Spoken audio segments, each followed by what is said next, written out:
camarades. Sous des corps, nous descendons sous nous. Constant besoin, mettez nos routes, arrêtez nos chemins. On allait, vas-y, la paix fondée. Après nous chaîne, l'avenir nous prochain. C'est pour le travail, pour le pays à Capelle. Vaccine fondée, on allait, c'est nous le relais. Bonjour à tous. Bonjour à tous, bonjour à toutes. Merci d'être fidèles à notre émission Nous qu'apprend en main. Chaque semaine, nous nous rencontrons pour discuter de thèmes de la société qui concernent l'ensemble de la société, porter des informations, des connaissances qui nous permettent de faire des choix et d'organiser des actions qui nous font avancer. Donc, dans la lignée du mois de commémoration des femmes, des amis nous ont proposé de revenir sur un thème spécifique qui concerne les femmes, la question de leur santé, tout particulièrement qui n'est pas suffisamment connue. Alors, vous savez que chaque fois, nous invitons une personne ressource qui nous porte des éléments. Alors, nous avons choisi d'inviter Dr Émile Gatien. Bonjour Émile. Oui, bonjour. Oui, parce que c'est un médecin généraliste donc, qui voit les premiers symptômes des gens qui viennent le consulter, mais surtout parce que c'est un médecin militant qui a une vision alternative. Parce qu'il y a quand même un certain nombre de médecins qui acceptent le cadrage de la sécurité sociale, les restrictions, et qui n'osent pas tout dire. Merci d'avoir accepté notre invitation. Et alors, normalement, nous devrions avoir d'autres invités qui viendront au cours de l'émission, mais nous allons commencer tout de suite.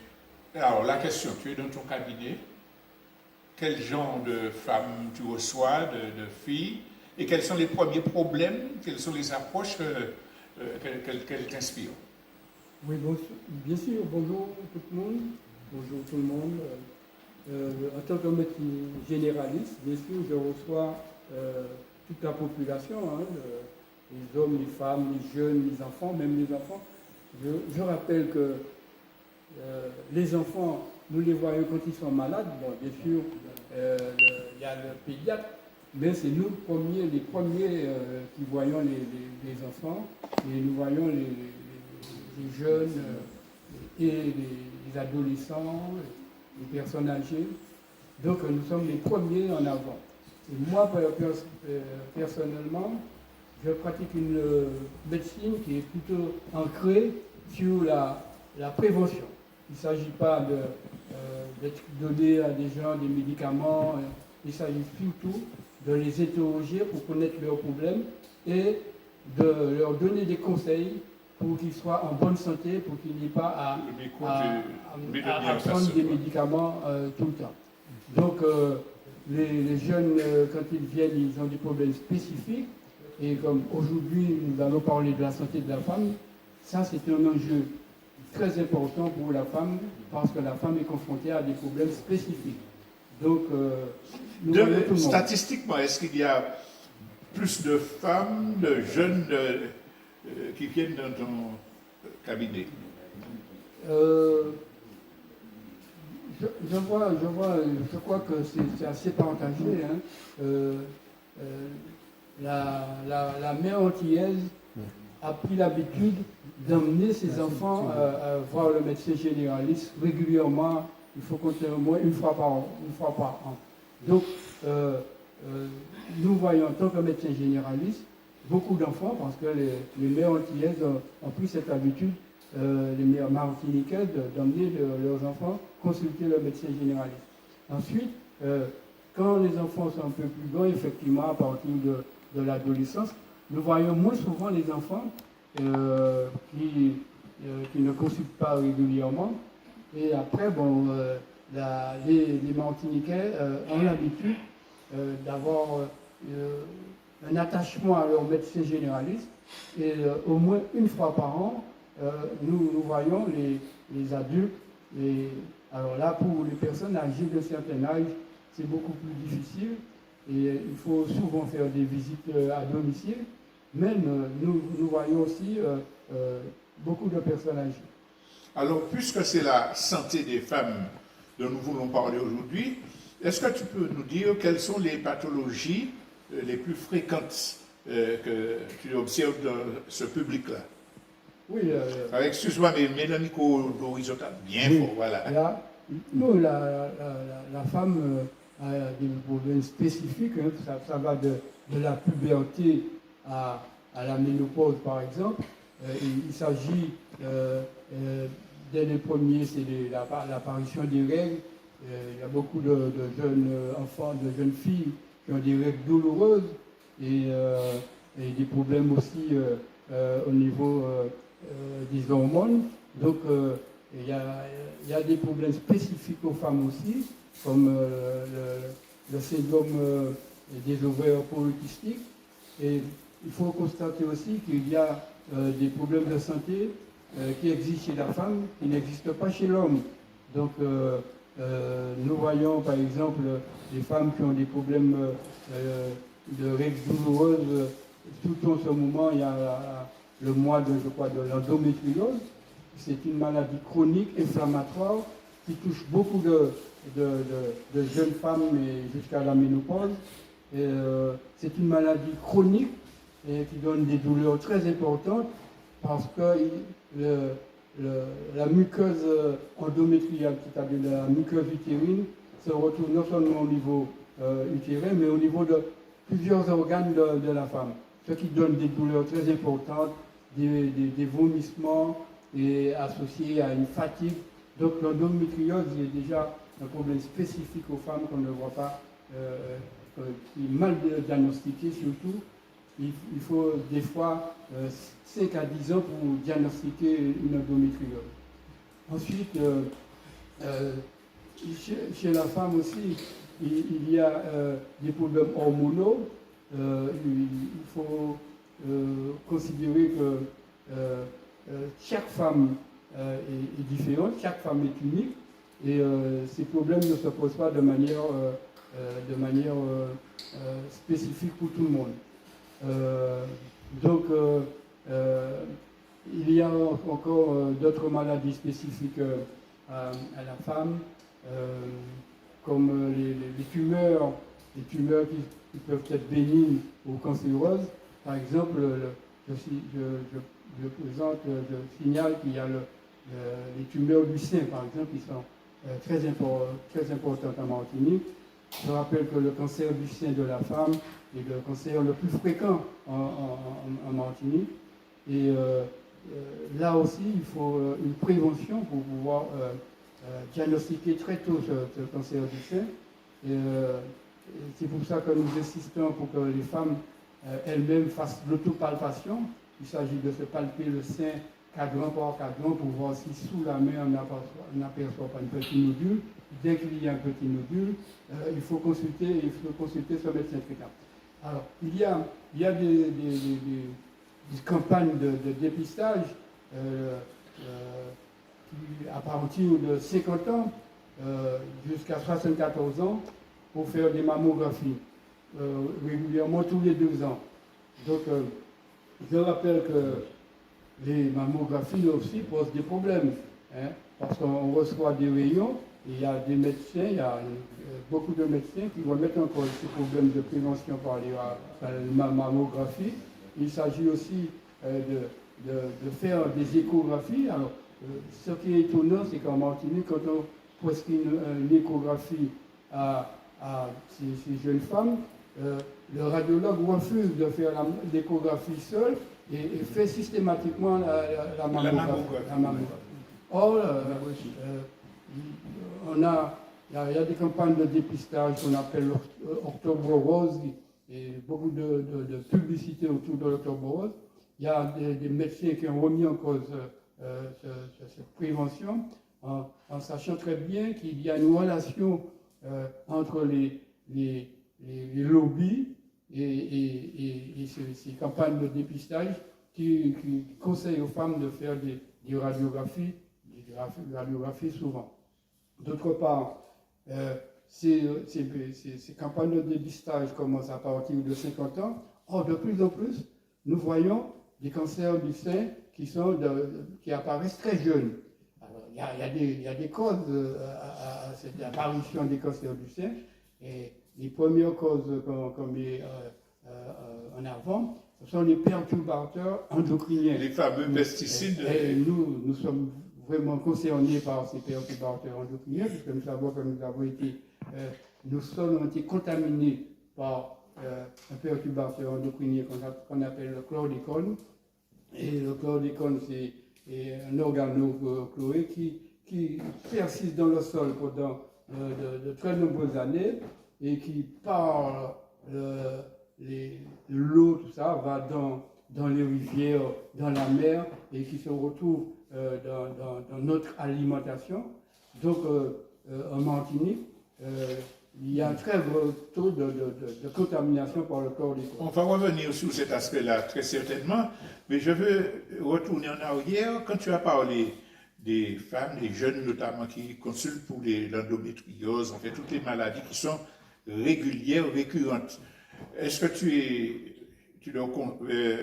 je fais une liaison avec l'histoire de l'oubli dont tu as parlé, est-ce que tu prescris les congés nécessaires?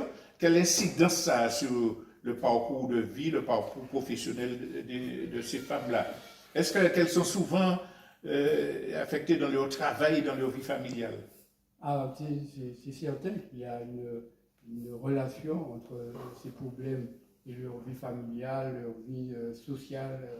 Donc, il est nécessaire de donner des conseils, de prescrire des congés. De plus en plus, nous sommes contrôlés par c'est ce que vous voulez entendre dire. Par l'État qui veut nous imposer le nombre de congés qu'il faut donner à ces Alors, femmes. il paraît même qu'on donne des amendes aux médecins qui sont censés donner trop de congés. Ouais, ça commence depuis 2026.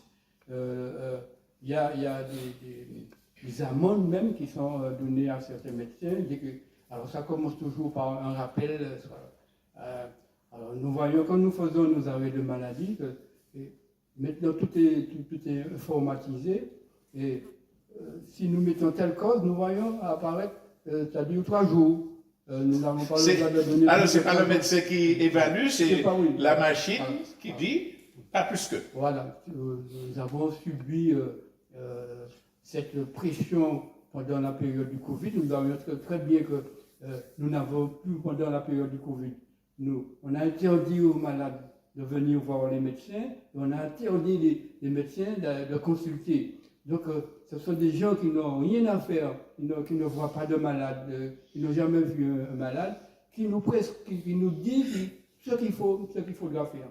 Donc, en fonction, avec ce problème de maladie spécifique aux femmes, nous avons ce problème de ne pas être libre par rapport à ce que nous devons faire en fonction de la prévention, de permettre à ces femmes d'avoir un congé qui leur permette quand même de faire face à ces problèmes. Alors, il y a une atteinte à la liberté, au professionnalisme du médecin, mais il y a aussi une discrimination, parce que si tu nous dis que ce sont des maladies spécifiques aux femmes qui sont régulières et que on ne peut pas leur délivrer les congés nécessaires ou les thérapies nécessaires, ça veut dire qu'on sacrifie plus encore la santé des femmes que celle de la population générale. Bien sûr, nous savons très bien que les femmes, au point de vue santé, ont toujours subi une discrimination. C'est pas d'aujourd'hui. Par exemple, quand les laboratoires font des enquêtes ou bien des recherches sur certains médicaments, au tout début, les recherches n'ont jamais concerné les femmes. Il y avait que des hommes qui étaient dans le lot où on faisait des enquêtes. Donc, en ce qui concerne, par exemple, l'administration des médicaments, les femmes n'étaient pas concernées. On ne pouvait pas savoir les effets secondaires sur les femmes spécifiquement. Qui ont un système hormonal différent et tout ça. Voilà. Et il a fallu une pression des femmes elles-mêmes pour que les femmes puissent avoir accès à ces enquêtes. Et jusqu'à maintenant, les recherches scientifiques sur les femmes ne concernent que 30% quand on fait des enquêtes. Donc il y a une véritable discrimination par rapport à ces femmes, aux femmes, dans la recherche scientifique et qui continue jusqu'à maintenant dans certains cas. Et tu parlais tout à l'heure du cancer du sein qui est très important dans la population féminine et chez les jeunes. Et justement, on n'a pas fait de recherche, et quand on parle de réparation pour les victimes de l'empoisonnement aux pesticides, on reconnaît des maladies professionnelles comme le cancer de la prostate qui ne concerne que les hommes, mais rien n'est fait spécifiquement pour le suivi, l'indemnisation, et tu as parlé de la recherche, concernant le cancer du sein lié aux pesticides. Non, il n'y a vraiment pas de recherche spécifique sur le cancer du sein en Martinique lié aux pesticides. Alors, il y a toujours des directives données par l'État ou bien par les structures qui sont responsables de la santé en Martinique, l'ARS, pour dire que il n'y a pas de cause directe, de lien direct entre les pesticides. Mais comment peuvent-ils dire ça? Ils n'ont pas fait de recherche et d'études. Voilà, c'est ça, il n'y a pas d'études, et tout est fait pour empêcher à ces femmes d'avoir droit à des réparations par rapport à ces maladies. Donc, on est concerné, c'est pareil pour l'homme, le cancer de la prostate. Jusqu'à maintenant, malgré des plans, on est au stade 4, plan 4 de lutte contre le cancer de la prostate ou le cancer du sein. Jusqu'à maintenant, on fixe des taux. Alors, ces taux, par exemple, on dit que c'est quand le taux fait une prise de sang, on a eu, à part avoir lutté pendant longtemps, le test pour chlordécone est gratuit. On nous dit qu'il faut avoir un taux de 0,4 microgrammes par litre pour que vraiment on prenne en charge ou bien qu'on commence à s'intéresser. Or, on constate que toute la population est concernée. Il y a le taux de 0,4. Il y a beaucoup de gens qui dépassent le taux de 0,4, mais il y a beaucoup de gens qui sont entre 0,1 et 0,4, qui ont effectivement un taux qui permettrait qui donne des conséquences sur la santé et qui ne sont pas vraiment pris en charge dans ces plans de l'État. Alors, justement, puisqu'on parle de pesticides, nous avons la chance d'avoir Yvon Sérénus dans le public là, qui est président du collectif des ouvriers agricoles et de leurs ayants droit, qui ont été contaminés par les pesticides. Et vous avez fait une enquête sur 1500 personnes concernées qui vous a permis pendant l'enquête de déterminer les pathologies qui touchent spécifiquement les femmes. Est-ce que tu peux nous en parler? Oui, alors bonjour tout le monde. Alors oui, on a mené l'enquête sur 1500 personnes en comptant enfants et petits-enfants et arrière-petits-enfants. Mais l'enquête continue. Alors c'est ce qu'on a trouvé beaucoup plus sur les femmes ainsi que les enfants filles. Pour les enfants filles, on a trouvé beaucoup de précocité, des règles très jeunes, à l'âge de 9 ans. Ils ont leurs règles. À l'âge de 7 ans, on a rencontré un monsieur sur une habitation en posant des questions. Il s'est mis à pleurer, il a dit j'ai empoisonné ma fille. L'enfant a eu ses règles à 7 ans. Et là, pour les enfants, et puis il y a la précocité des seins chez ces enfants-là aussi, des ouvriers agricoles. Alors, parce que le collectif des ouvriers agricoles, c'est les ouvriers agricoles et les ayants droit. Et les ayants droit, ce sont enfants, petits-enfants, petits-enfants. Et puis aussi pour les femmes, on a mené il y a 2 ans de ça, on a rencontré l'administration préfectorale sur l'eau après lavage de bananes. Et après récolte, il faut laver la banane. Et cette eau-là, il y a des tests qui étaient faits. Tu parles de l'eau de lavage dans les bacs? Dans les bacs où on lave les pâtes qui ont oui. été coupées. Et il y a des prélèvements qui sont faits dans les rivières, dans les habitations. Et cette eau-là a été analysée à l'hôpital de Trinité. Et on a les résultats. C'est ce qu'on a trouvé dans ces eaux, des matières fécales, fongicides et glyphosate et chlordécone, en grande partie. Et alors, c'est ce qui... comment les ouvriers agricoles arrivent c'est pourquoi on a dit l'empoisonnement continu. Et les ouvriers agricoles arrivent à s'empoisonner avec cette eau. Parce qu'il y a 3 loges de bac. Et alors, il y a quelqu'un qui enlève les pâtes de banane, il dépose dans le bac d'eau, et puis là, devant le bac d'eau, il n'y a que des femmes. Et c'est le premier bac, il y a de fongicides, deuxième bac, il y a fongicides, mais cette eau-là, c'est des eaux qu'ils ont puisées dans les cours d'eau. Mais après notre intervention à la préfecture, la 3e bac, ils ont mis de l'eau potable. Et ils rajoutent fongicides et chlore à nouveau. Et toute la journée, les femmes sont dans cette eau et l'eau barbote partout sur eux, dans leur système de reproduction. Et là, beaucoup de cancers de l'utérus. Et là, on trouve beaucoup de cancers chez ces femmes-là au niveau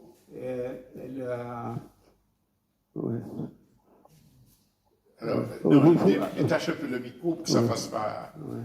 Voilà. Oui, on trouve beaucoup de cancers au niveau de leur système de reproduction et on trouve aussi la question cécité. Je pense apparemment ça vient des fongicides, surdité et déchaussement des dents. Alors, si tu permets, il précise que ces femmes-là qui étaient chargées d'épistiller, c'est-à-dire on avait les petites fleurs mortes au bout des bananes, elles travaillaient dans les champs et elles recevaient les fongicides qui étaient semés par les avions. Par les avions. Voilà, et donc c'est ça qui est... Et puis, ceux qui dégageaient les feuilles aussi, pour dégager les feuilles, ils faisaient ça, et puis il y avait le fongicide qui tombait et qui arrivait dans l'œil. Donc et tu dis cécité, la plupart ont des problèmes de cécité. Et puis surdité et déchaussement des dents. Alors, pour la question de l'eau, l'eau il y a déjà beaucoup de pesticides là-dedans. Ils rajoutent fongicides et chlore là-dedans. Et cette eau-là n'est pas traitée et c'est rejeté dans les cours d'eau de la Martinique. Alors c'est pourquoi on a dit à la directrice du préfet que le chlordécone continue. Et jusqu'à maintenant, le chlordécone continue dans les cours d'eau en Martinique. Alors, excuse-moi, mais pour que je n'oublie pas, on avait parlé aussi des thyroïdes. Tu pourras revenir dessus, les maladies de la thyroïde. Mais c'est pour que je n'oublie pas. Alors, vas-y, continue. Oui, alors il y a la maladie thyroïde. Dans l'enquête qu'on a menée, on a trouvé, c'est pas toutes, ils ont des cancers de la thyroïde, mais ils ont des problèmes de la thyroïde. Et il y en a, notamment ceux qui sont riverains des habitations. Et on a trouvé sur une population au Lamentin qui est environ à 80 personnes, et bien on a trouvé 5 cancers de la thyroïde. Mais ces gens-là, ils sont riverains de l'habitation et leurs parents étaient ouvriers agricoles. Ils sont toute la journée avec l'odeur des pesticides. Et ces gens-là, les riverains, ils ont eu beaucoup de cancer de la thyroïde chez les femmes. On n'a pas trouvé beaucoup de cancer de la thyroïde chez les hommes.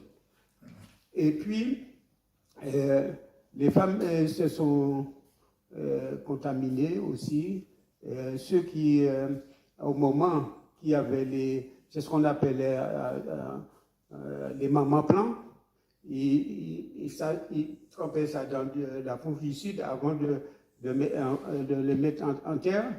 Et là, le fongicide, il lâchait là-dedans. Et ça barbotait. Moi, j'habite à côté de 3 habitations. Je connais ça. Et ma mère était ouvrière agricole. Et ça barbotait. Tout le fongicide remontait dans toute la partie du visage. On va revenir sur la suite de ton témoignage parce que j'aimerais que le docteur réagisse sur ces maladies-là. Est-ce qu'il en a reçu beaucoup de patientes? Quel suivi, quelle cause, etc. Oui, déjà, par exemple, au niveau de la thyroïde, il y a des problèmes de santé qui sont déjà plus fréquents chez la femme que chez l'homme. Et la thyroïde fait partie de ces problèmes de santé plus fréquents que chez la femme. Il y a des hyperthyroïdies, des hypothyroïdiens, les groites. Et en plus, avec ces problèmes effectivement de pesticides, on retrouve d'autres pathologies chez ces femmes, comme le cancer qu'a signalé, le cancer de la thyroïde. Et donc nous recevons en tant que médecin généraliste beaucoup de femmes qui ont été contaminées par le chlordécone. Des femmes, on en arrive à voir même des femmes, quand on les interroge, elles ne sont pas conscientes du rapport avec les pesticides. Donc, ils n'ont pas eu de parents qui ont travaillé, mais certainement, ils ont été contaminés par l'alimentation, par l'eau. Je rappelle qu'il y a un spécialiste de l'ARS qui a rappelé que pendant un certain nombre d'années, nous avons bu de l'eau contaminée alors que l'ARS était au courant de la contamination par chlordécone. Ils ont refusé de faire les tests. Donc, toute la population martiniquaise a eu le temps de boire cette eau contaminée par le chlordécone. Donc, Pas étonnant, on est 92% de gens affectés pour l'ensemble du peuple. Oui, donc nous sommes contaminés à un taux assez élevé. Donc, nous voyons ces femmes qui ont des taux de chlordécone élevés et qui ont des conséquences de ces taux de chlordécone élevés. Et, en dehors de ces problèmes-là, il y a certainement aussi les tumeurs de l'endomètre qui sont en augmentation, le cancer de l'utérus, le cancer des ovaires. Et quand ces femmes-là sont contaminées, et les enfants sont contaminés, les femmes qui sont en grossesse, par exemple, contaminent ces enfants. Donc, il y a des taux de contamination qui sont importants et nous sommes confrontés à ces problèmes. Alors, je vais revenir vers Yvon parce que l'enquête avait révélé aussi un taux extrêmement élevé de fausses couches chez les ouvriers agricoles, mais également des problèmes de squelette et tout ça parce que c'était les femmes qui transportaient les régimes de bananes. On connaît le poids. Et qui devaient courir entre les ficelles, enjamber les sillons. Et cette enquête a révélé un très fort taux de fausses couches et de maladies. Est-ce que tu peux nous en dire plus? Oui, et notamment dans les années 70-80, les femmes travaillaient jusqu'à presque à l'accouchement. Oui, c'est ça. Presque à l'accouchement, et il y avait beaucoup de problèmes à l'accouchement à cause de ça. Et puis aussi, il y a eu une quantité de fausses couches très importante dans cette période-là, notamment par la pénibilité du travail. Par exemple, on a compté tout dernièrement avec France 5 qui était venu, comment on parlait de ça, on a pesé deux régimes de bananes, et puis on a compté la journée d'une femme pour transporter la banane, c'était 7 tonnes de bananes par jour. Il y a 160 à 180 régimes qui font ces tonnes-là qu'elle transporte. C'était 7 tonnes qui transportaient par jour. Alors il faut voir la pénibilité. C'est pourquoi au moment de la convention collective dirigée par le GTM, ils ont supprimé pour les femmes ne pas transporter le régime de bananes. Et ça c'était une victoire syndicale qui au moment de convention collective des ouvriers agricoles. Et puis l'environnement dans les champs de bananes des années 70, il y avait des sillons à traverser, il n'y avait pas de pont, il fallait descendre au fond et puis après remonter. Et tout ça, c'était un travail vraiment pénible pour tous les systèmes squelettiques. Et puis là, après tout ça, est venu les câbleries. Les câbleries est venu, il y avait plus transporter la banane, mais ça ne pouvait pas marcher les endroits pentus. Et maintenant, la plupart des endroits, ils transportent des bananes, sauf dans le plaine du Lamentin, et ils transportent toujours, mais c'est des hommes qui transportent toujours. On va écouter la réaction de... Il y a une très grande discrimination par rapport à cela, parce que ça fait allusion à la pénibilité des travaux effectués par ces femmes. Ouais. Ces conséquences auraient dû être considérées comme des maladies professionnelles. Oui. Donc il y a un schéma que le médecin généraliste doit prendre en compte pour demander pour que ces femmes-là qui travaillent dans la banane, à cause de la pénibilité du travail, et qu'il y ait une prise en charge par maladie professionnelle. Et quand on est en maladie professionnelle, on a un statut particulier avec des indemnités et droit à un certain nombre d'arrêts de travail et prise en charge à 100% par la sécurité sociale. Or, on constate que ce n'est pas pris en compte. Je profite pour dire qu'en général, il y a une discrimination de toutes les femmes par rapport à leur travail. Hein. Il y a les femmes ne sont pas considérées exactement comme les hommes dans leur travail. Et il y a beaucoup de ce qu'on appelle de harcèlement au travail des femmes qui ne sont pas considérées. Ces femmes ont ce qu'on appelle l'épuisement professionnel, le burn-out. Et quand elles vont voir le médecin, les médecins ne considèrent pas ça comme une prise en charge particulière qui devait être prise en charge. Alors, je fais un point sur cet aspect-là. Ils vont terminer sa question. Et puis, j'aimerais qu'on parle justement de cette dimension psychologique, parce qu'il y a les maladies physiques, mais les femmes sont particulièrement victimes des conséquences psychologiques de leur situation. Mais on laisse Yvon finir son intervention. Oui, alors j'aurais dit un petit mot sur le cancer des jeunes femmes, parce qu'on a trouvé un nombre important de cancers de jeunes femmes qui, à l'âge de 30 ans jusqu'à 40 ans, qui ont des cancers très avancés, même en stade 3, stade 4, et dans l'enquête qu'on a menée. Et il y en a, on connaît, du côté dans le nord de la Martinique, Grand-Rivière, Basse-Pointe, qui sont décédés très très jeunes. C'est des cancers qui étaient fulgurants, et ces femmes-là, ils n'étaient pas ouvriers agricoles, mais leurs parents étaient ouvriers, père et mère étaient ouvriers et ouvrières agricoles. Alors, aussi, il faut dire, sur les habitations de bananes, les femmes il y avait un truc social qui était important pour la question de la retraite.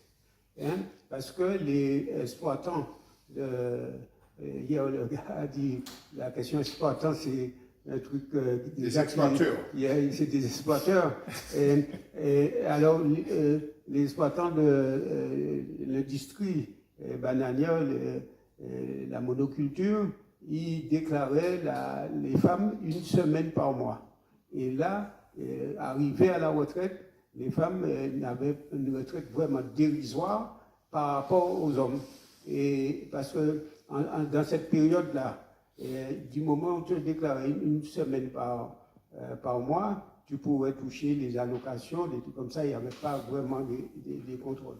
Et là, c'est ça, ils ont profité de cette vide juridique pour faire ce crime social qu'ils ont fait.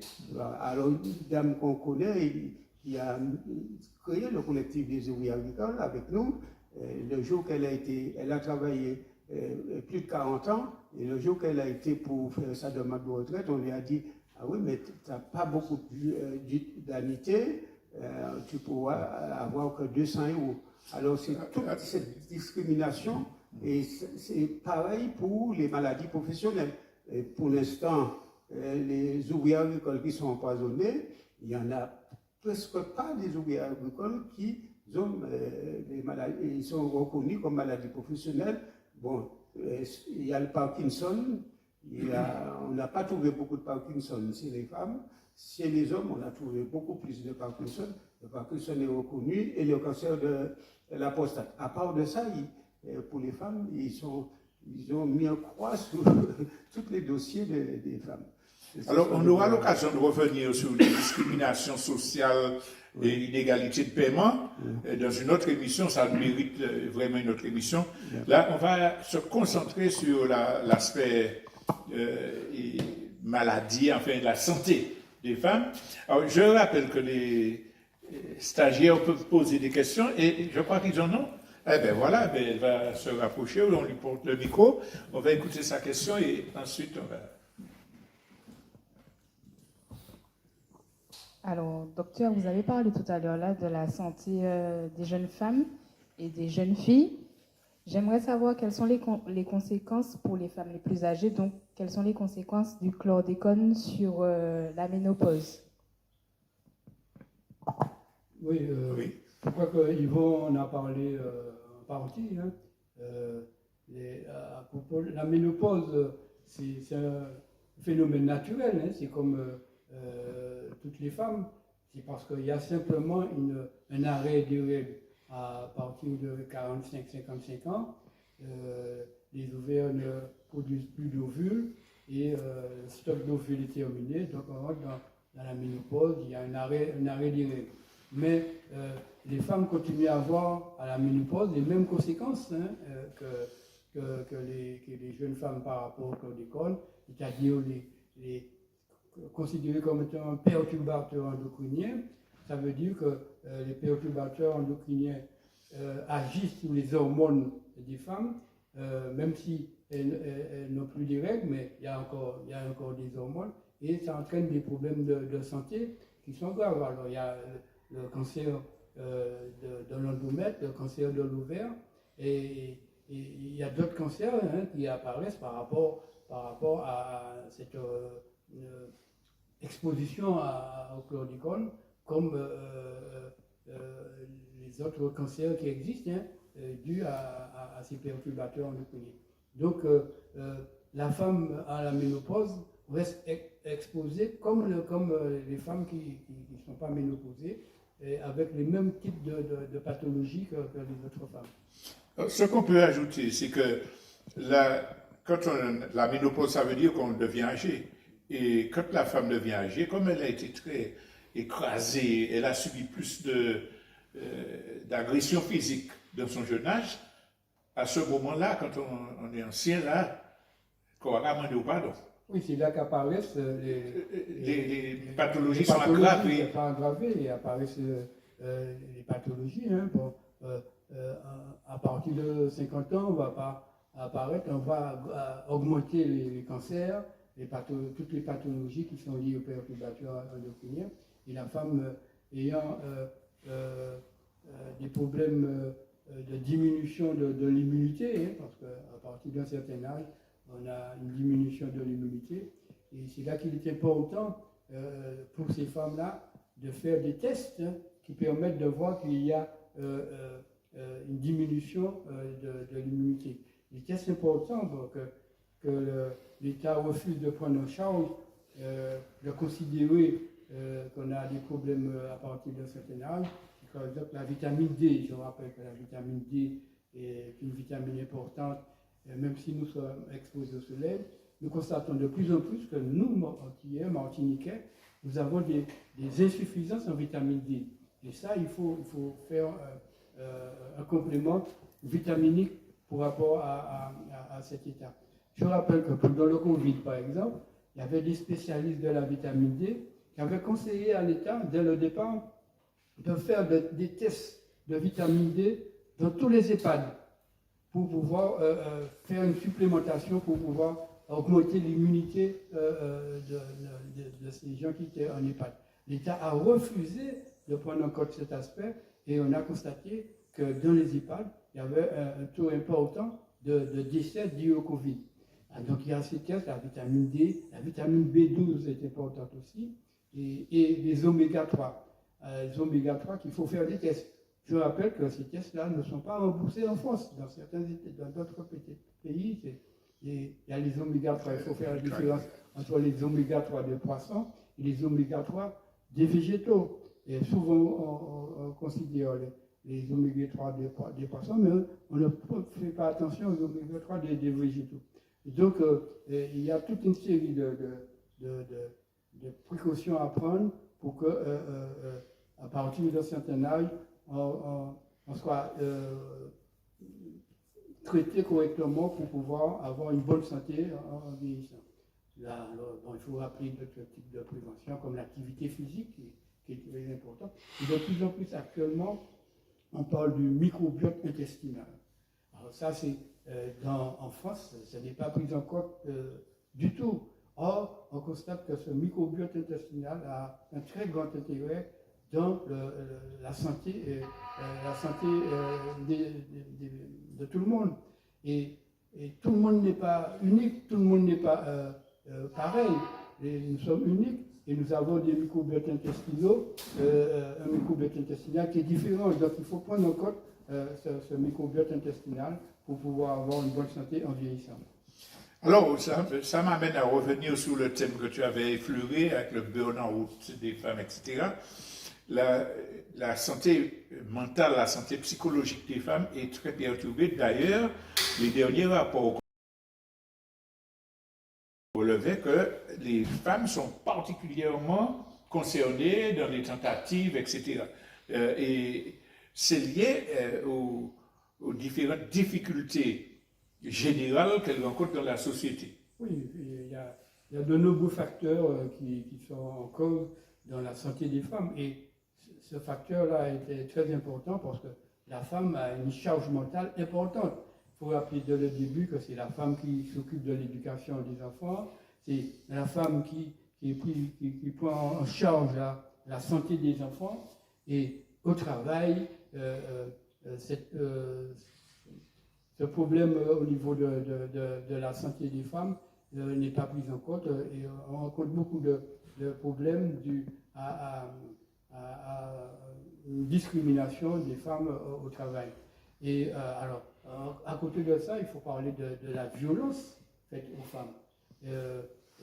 Cette violence faite aux femmes, là, ils sont très vulnérables par rapport à un certain nombre de problèmes. Donc, pas seulement les violences physiques, les agressions sexuelles, mais c'est le harcèlement quotidien, les remarques désobligeantes, etc. C'est cette pression-là qui est permanente. Il y a une pression permanente due à une attitude des patrons par rapport à ces femmes. Il y a même par rapport aux collègues. Des patrons et des collègues, voilà. Donc ces femmes subissent tout le temps une pression tous les jours et, par rapport à ces problèmes. Et nous avons beaucoup de femmes qui consultent pour d'autres types, ces femmes-là ne font pas le rapport entre les problèmes qu'elles ont au travail, au truc, avec les problèmes qu'elles posent. Elles peuvent venir pour des douleurs abdominales.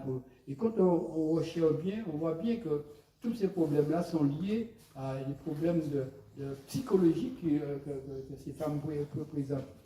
On parle de maladies psychosomatiques, mais ces femmes, et quand on en va encore plus loin, quand on interroge bien ces femmes qui présentent par exemple des troubles du sommeil, des problèmes de stress, on constate que la majorité de ces femmes ont subi dans leur enfance des agressions, que ce soit sexuelles ou des agressions, des problèmes de harcèlement à l'école, et même des agressions par rapport aux parents.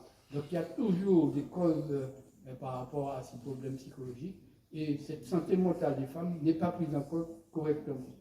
Alors, je veux ajouter à ça la question de la distorsion, parce que dans certains travaux psychologiques, on montre que c'est normal qu'une femme ait envie d'être agréable avec son entourage, elle va sourire, elle va faire un petit signe, etc., qu'elle soit regardée donc dans sa façon de s'habiller, ce qui est normal, mais elle ne peut pas le faire parce que dès qu'elle le fait, c'est perçu comme un appel, une agression, et ça lui développe un genre de culpabilité, c'est à cause de moi, plus ou moins consciemment.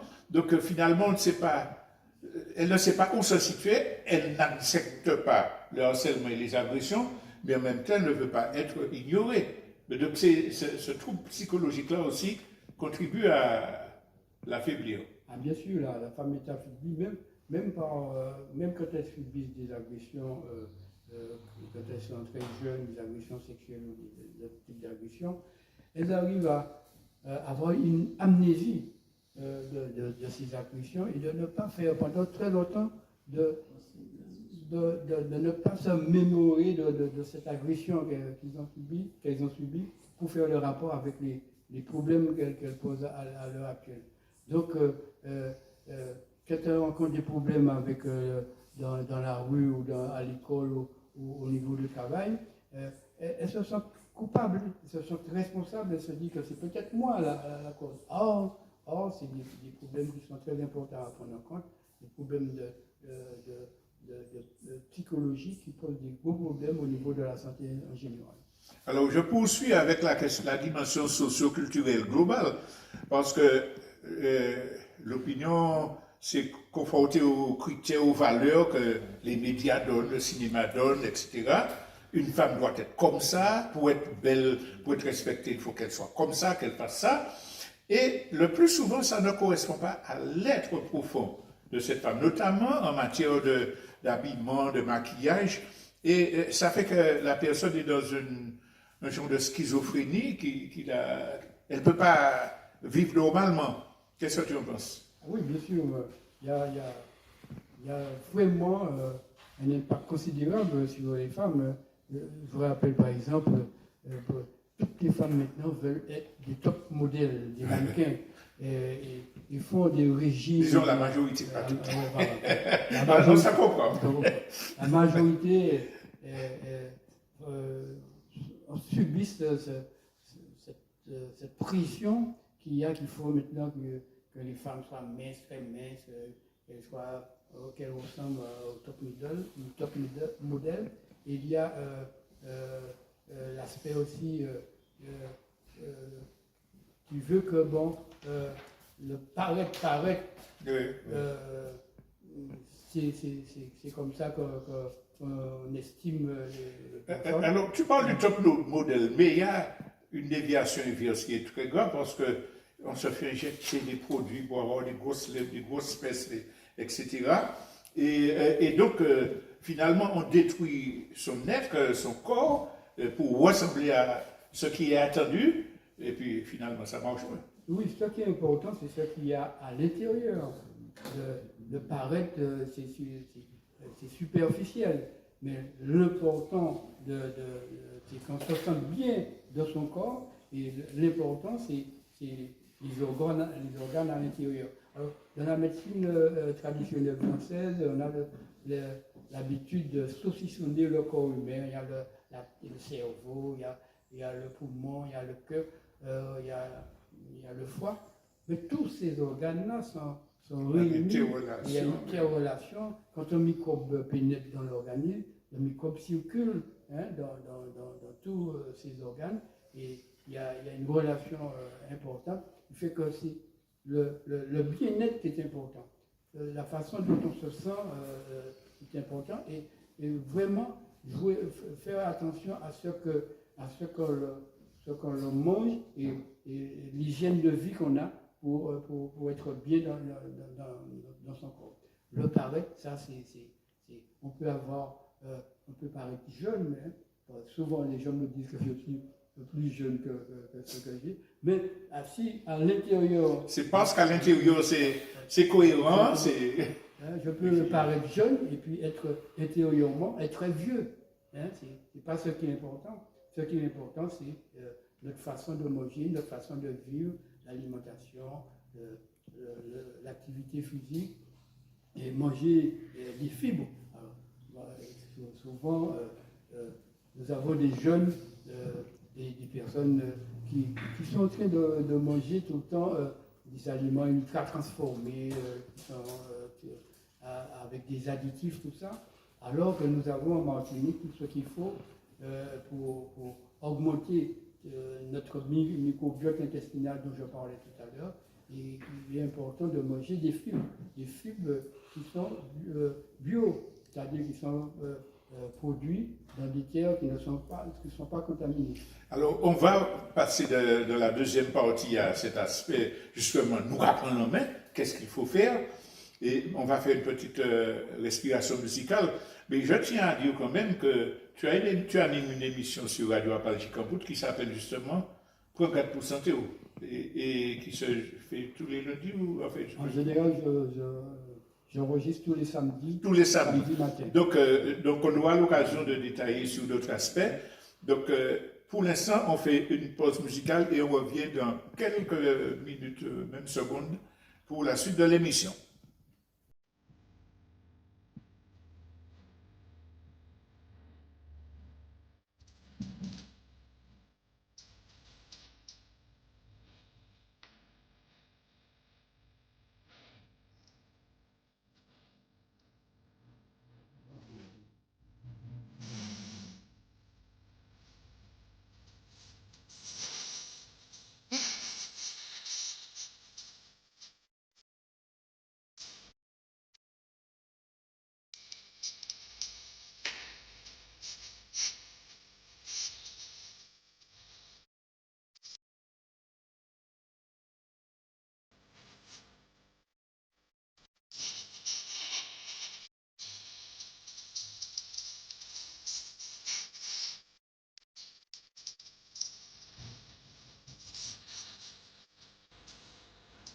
Alors voilà, donc nous poursuivons notre émission, nous apprenons en main sur le thème de pancarte de santé femmes pays nous, avec comme personne ressource docteur Émile Gracien. Et là, nous allons passer à cette deuxième partie. Tu avais déjà commencé à parler des éléments. Bon, la femme, comment doit-elle se protéger? Évidemment, les conseils que tu donnes sont valables pour tout le monde, mais comment la femme doit garantir sa santé physique et mentale? Oui, effectivement, c'est valable pour tout le monde, mais la femme qui a des maladies spécifiques et des maladies qui sont plus fréquentes dans certains secteurs. Tout à l'heure, on a parlé des difficultés psychologiques, par exemple.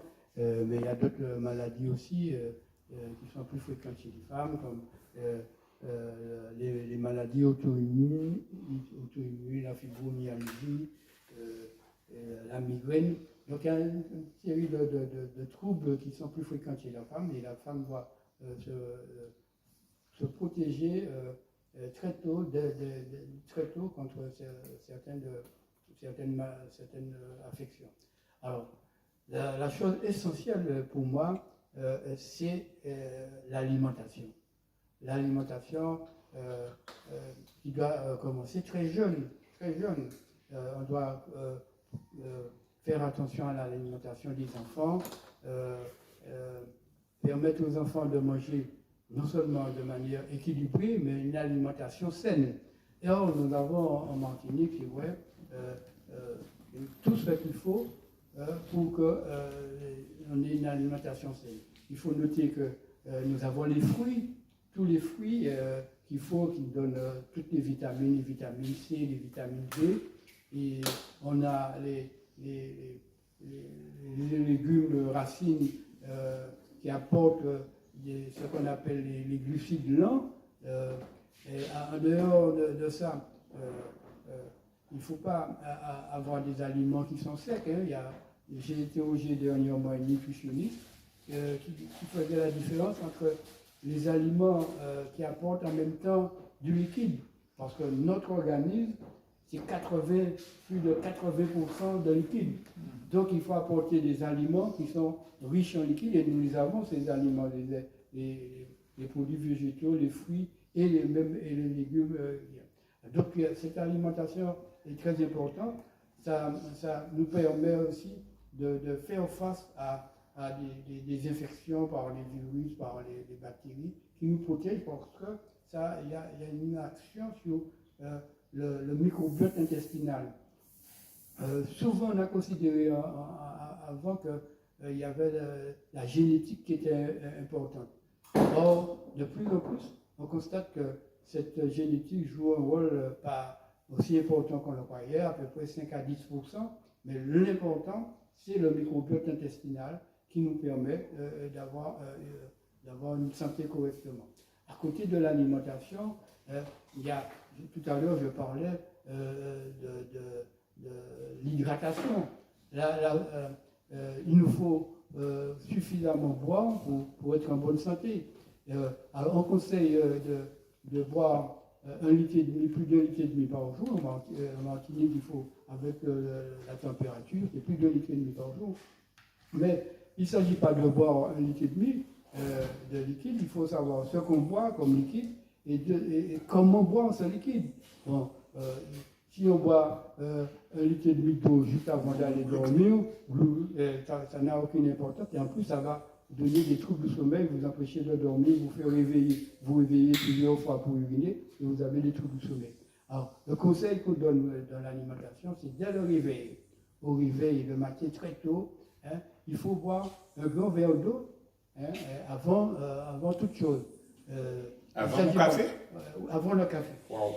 Un grand verre d'eau avant le café. Et il ne faut pas boire non plus boire ce grand verre d'eau. Il faut prendre le temps, prendre le goût de l'eau qu'on boit, prendre le temps de boire correctement. Et ensuite, quand on va prendre son petit déjeuner, alors il y a des gens qui pendant qu'ils mangent, ils boivent au moins un grand verre d'eau. Ça, c'est déconseillé. Il vaut mieux boire avant le petit déjeuner une petite quantité d'eau, à peu près 25 centilitres d'eau, et très peu d'eau pendant le petit déjeuner. Attendre après, avant le déjeuner, avant le midi, il faut reprendre un autre verre d'eau de 30 centilitres. Et pendant le repas, non plus, ne pas boire en grande quantité, parce que ça entraîne des problèmes de digestion, et la digestion se fait pas correctement. C'est pour ça qu'on a après une sorte de fatigue après, parce que l'eau emmène des sucres qui devraient travailler les aliments sans, et puis... Voilà. Donc après, dans l'après-midi, il reprend une certaine quantité d'eau, et il est conseillé à partir de 19h, de ne plus boire d'eau. Ne plus boire d'eau, parce que cette eau-là va vous empêcher de dormir correctement et vous faire vous réveiller pendant. Donc si vous avez soif, vous pouvez prendre, avant d'aller dormir, une petite gorgée d'eau, simplement, et vous dormir correctement. Donc il y a cette hydratation, l'alimentation, l'hydratation, et il y a d'autres phénomènes qui agissent sur la santé des femmes. On a l'alcool. Alors, si tu permets, je t'interromps là. Là, on a parlé de l'alimentation qui concerne tout le monde, donc les femmes. Mais pour revenir sur le problème spécifique des femmes, on disait que les maladies, les souffrances, les charges de travail qu'elles ont, inévitablement vont traîner ces pathologies-là. Alors, question, qu'est-ce que la famille, les autres membres de la famille, peuvent faire pour empêcher cette dynamique-là, pour soigner, contribuer aux soins de cette femme, de cette maman, de cette épouse, etc., qui est en souffrance? Justement, ce qui est important, c'est d'éviter cette souffrance, c'est la prévention. Et quand il y a cette souffrance, bien sûr, il faut qu'autour de la famille, qu'il y ait des gens qui conseillent, qui donnent des conseils pour éviter ces problèmes. Ce qui est important, c'est la prévention. Bien sûr, il y a l'alcool qui joue un rôle dans certaines maladies. Au niveau des cancers, l'alcool joue un rôle important. Il y a le tabac qui joue un rôle important. En Martinique, bien sûr, nous consommons beaucoup moins de tabac en France ou dans les pays européens. Mais ce tabac a une influence encore plus importante chez la femme que chez l'homme. Donc, il est conseillé de ne pas d'arrêter ou bien de diminuer cette tabagie. Et surtout, on a parlé des problèmes psychologiques tout à l'heure, il faut que la femme soit entourée pour que ces problèmes psychologiques aient moins de conséquences sur Ouais, alors, une question, on t'écoute. Alors, docteur, vous avez parlé tout à l'heure d'alimentation. Selon vous, quels aliments sont plus riches en nutriments essentiels pour la santé de la femme? Pour la santé de la femme, je dirais même pour la santé de tout le monde. Je disais tout à l'heure, les aliments essentiels, c'est de manger beaucoup d'éléments minéraux. Les éléments minéraux, les aliments qui apportent beaucoup d'éléments minéraux. Nous avons les légumes verts et les légumes pays. Ces éléments-là sont très riches en eau et ensuite très riches en vitamines. Donc nous avons tout ce qu'il faut, hein, la tomate, la carotte, les choux, brocolis et tout le reste. Et à côté de ça, nous avons les légumes pays, comme nous avons la Chine, le fruit à pain, les ignames, et les choux, les patates douces. Donc tous ces éléments sont importants pour apporter tout ce qu'il faut pour que la femme soit en bonne santé. Et bien sûr, il faut faire attention à comment répartir ces aliments. On conseille qu'il faut que 50% de glucides blancs, c'est-à-dire les glucides blancs, ce sont des glucides qui ne vont pas directement dans la circulation et qui sont apportés par les légumes pays. Je rappelle que la patate douce, par exemple, donne moins un index glycémique beaucoup plus bas que la pomme de terre, par exemple. Donc, la patate douce rentre dans ces aliments qu'il faut absolument prendre.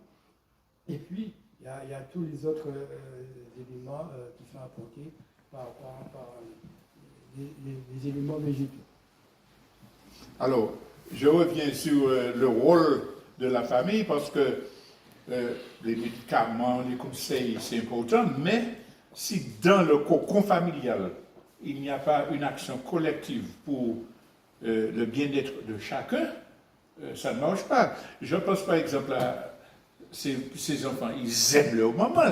Maman doit chérir cocotte, mais maman va leur dire, va faire une petite vaisselle, ah non, rien qu'à moi, etc. Ça veut dire qu'ils ne se rendent pas compte que cette personne que vous aimez, vous la condamnez aux travaux forcés pour votre bien-être. Alors, la prise de conscience de l'enfant, ou prenons le conjoint, qui peut-être va voir nécessaire d'emmener une amie, une copine au restaurant, mais qui n'estime pas nécessaire de partir avec sa famille, sa femme, ses enfants, pour aller de visite, faire quelque part, pour ressouder les ténèbres. Puisque c'est gardé, elle ne peut pas partir, elle a besoin. Donc, la prise de conscience, ce n'est pas de la méchanceté, mais la prise de conscience qu'on a un rôle à jouer pour le bien-être collectif. Oui, bien sûr, nous sommes tous responsables. Hein. Si dans la famille, il n'y a pas un contexte qui permet à tout le monde d'être bien, de se sentir bien, automatiquement on aura des problèmes sur la santé des enfants, sur la santé des femmes. Et il est nécessaire que nous allions prendre conscience de ces éléments et que nous nous informions. Moi, par exemple, je donne un exemple. Hier, je suis allé visiter l'écolieu. Je suis un militant, d'après moi, hein, et je ne connaissais pas cet endroit, l'écolieu de Tivoli, où on a toutes les plantes médicinales qu'il faut en Martinique pour soigner correctement. On a les cultures qu'il faut, et en plus, on a la possibilité de visiter ce lieu tous les jours. Donc, il y a une prise de conscience dans la famille pour que nous emmenons nos enfants connaître la nature martiniquaine, connaître les lieux qui sont importants pour que nous ayons une bonne santé, pour que nous ayons une meilleure alimentation. Mais ça rejoint l'exemple que tu donnes de l'écolieu de Tivoli sur le fait qu'il y a une unité, c'est-à-dire que si on ne connaît pas son pays, si on n'aime pas son pays, on ne peut pas aimer vraiment sa famille, faire ce qu'il faut pour aller. Donc ça participe de la reconnaissance de soi, la fierté de soi, l'émancipation, et l'un entraîne sur l'autre. Hein? C'est important de se connaître soi-même, de connaître son histoire, de connaître sa culture et de connaître tout ce qui est important dans la nature, le vivant. Ce qui est important, c'est le vivant. Nous sommes des êtres vivants et tout ce qui est autour de nous, ce sont des êtres vivants, hein, ce sont des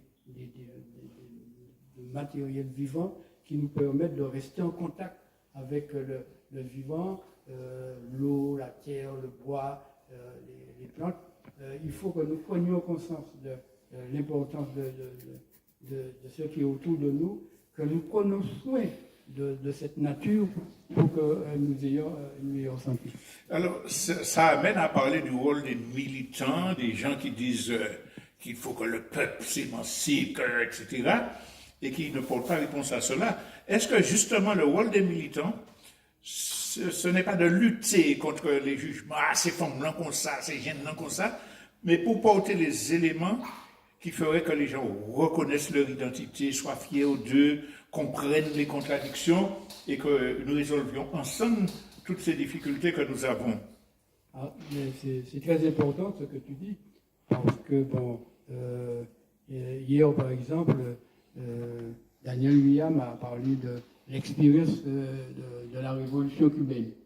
Et dans cette révolution cubaine, très tôt, dès que Fidel Castro a pris le pouvoir, il a apporté une grande importance sur la nature qui existe autour de cette population et a créé dans chaque quartier, dans chaque commune, des lieux où on pouvait subvenir aux besoins de toute la population. Dans toutes les communes. Donc quand il y avait un problème à Cuba, toutes les communes pouvaient subvenir à leurs besoins, même quand il y avait des catastrophes. Hein. Donc il est important qu'on prenne soin de son histoire, qu'on soit fier de soi-même, qu'on connaisse sa culture, pour que autour de nous, nous allions dans les quartiers, dans les communes, pour pouvoir informer de l'importance de vivre en communauté avec la nature. Alors, bien sûr, tu as fait allusion aux militants. moi, je suis étonné. Il y a eu une élection dernièrement, une élection municipale. Dans tous les programmes de ceux qui ont sollicité les électeurs, je n'ai vu aucun rapport par rapport à la santé. La santé, on a l'impression que la santé n'est pas prioritaire dans ces cas-là. Et dans aucun programme, je vais faire ci, je vais faire ça, mais il n'y a aucun élément qui prenait en compte la santé des enfants jusqu'à l'âge adulte. Alors, je poursuis sur ce thème-là avec un exemple. Les militants, les quelques militants qui, dans les années 70, ont commencé à parler de l'Afrique, de la fierté, de l'indépendance, etc., ils étaient marginalisés. Mais il y a un travail qui s'est fait pendant ces dizaines d'années où l'information a circulé et les gens commençaient à connaître la culture africaine, les civilisations africaines, les atrocités de ceux qui prétendent nous aider, nous aimer. Et on a vu un revirement parce qu'aujourd'hui, la majorité des femmes, nous sommes sur le... ont réglé un problème d'identité. Avant, il fallait passer le fer chaud dans sa tête pour croire qu'on était une femme. Maintenant, on est fiers d'avoir son cheveu naturel et c'est plutôt mon nom qui a fait... il faut Coluche, ça arrive maintenant. Donc il y a cette identité, la couleur de sa peau aussi qui a été revalorisée. Et en quelque part, ça arrache la femme d'un des troubles psychiques qui faisait qu'elle n'était pas bien dans sa peau. Oui, très important parce que je vois apparaître des gens qui disent avant, il n'y a pas fait rien. Qui arrivent comme des messies, nous réfléchissons, nous fait ça. Or, tout ce travail de prise en charge, de connaissance de son histoire, de sa culture, c'est dû à des militants qui ont fait ce travail pour connaître notre histoire, notre culture, et pour donner confiance à ces femmes, et la culture africaine aussi, bien sûr, pour donner confiance à ces femmes, pour qu'elles prennent conscience de leur beauté et qu'elles mettent en avant leur culture. Par exemple, on voit maintenant le ballet qui... Hier, tu as parlé de Collioure-là, il y avait un groupe de femmes qui dansaient là. Donc le ballet qui avant n'était pas connu, et le damier par exemple, encore considéré comme un nègre, il y a maintenant des écoles de ballet, de damier dans plusieurs communes et même en rapport avec certains groupes scolaires, on développe la langue, par exemple notre langue créole qu'on ne pouvait pas parler auparavant. Tout ce travail-là est dû à des militants qui se sont sacrifiés pour aller... Alors je te taquine, des militants et des militantes. Des militants et des militants. Je sais bien ce que nous disons, mais c'est exprès pour poser. On a toujours, dans tous les changements radicaux dans la société, on a vu que les femmes ont toujours été en avance. Donc, quand je parle de je sais, mais je te taquine. La femme a toujours été en avance pour pouvoir résoudre des problèmes de la société. Donc, ça c'est important. Alors, on arrive peut-être à la fin, à la conclusion de l'émission. De tout cela, il ressort que, je pense que tu l'as bien montré, les femmes sont discriminées. On n'étudie pas leur pathologie, on ne donne pas aux professionnels les moyens de les aider, mais c'est lié au système. C'est lié au système qui marchandise la santé, etc. Mais deuxièmement, c'est que l'organisation sociale qui fait que la femme a une double ou une triple journée, et c'est parfois accepté par les militants, justement, hommes. Eh bien, la solution vient de nous. À notre capacité de dire, bon, et dans la famille, là, il faut qu'on fasse quelque chose pour réorganiser ça, parce que ça ne va pas. Donc, c'est pas moi. La conclusion, quelle conclusion tu tirerais en matière de nous qu'apprendre en main? Hier, j'ai entendu un terme qui m'a fait prendre conscience. Il parlait de casser code. Casser code. Ça veut dire que, bon...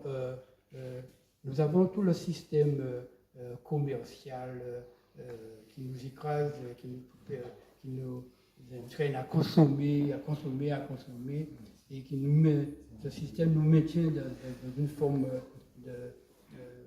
d'exploitation perpétuelle. Ce système est lié à des grands lobbies internationaux qui gouvernent tout le monde et c'est eux qui donnent, qui élisent les gouvernements, qui élisent les responsables. Et ils ont utilisé les médias pour ça. Ils ont investi dans tous les médias qui, à longueur de journée, transforment notre cerveau pour pouvoir répéter ce que veulent et pour continuer à faire ce que veulent. Donc il y a ce système,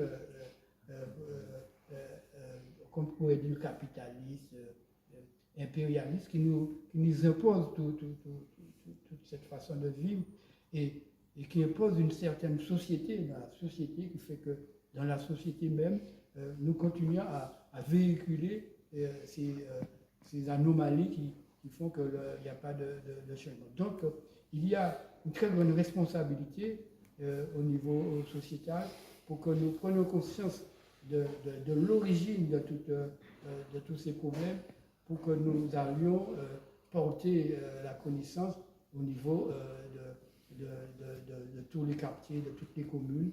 Et nos élus qui sont dans les communes, il faut voir, même s'il n'y a pas, ils n'ont pas de pouvoir pour pouvoir, mais ils ont la possibilité d'accompagner cette société. En tout cas, je pense que tu as fait une trop belle conclusion pour que je la complète. Je tiens à te remercier pour tous ces commentaires que tu nous as apportés, pour remercier ceux qui nous ont questionnés, Yvon qui nous a donné des éléments. Et je pense que nous aurons l'occasion de faire d'autres émissions sur les problèmes spécifiques liés aux discriminations que subissent les femmes. Et plus régulièrement, nous aurons l'occasion d'écouter tes émissions pour prendre soin de notre santé, parce que c'est comme ça que nous avons été prendre en main. Je remercie tous ceux qui ont suivi l'émission et nous prenons rendez-vous pour la semaine prochaine.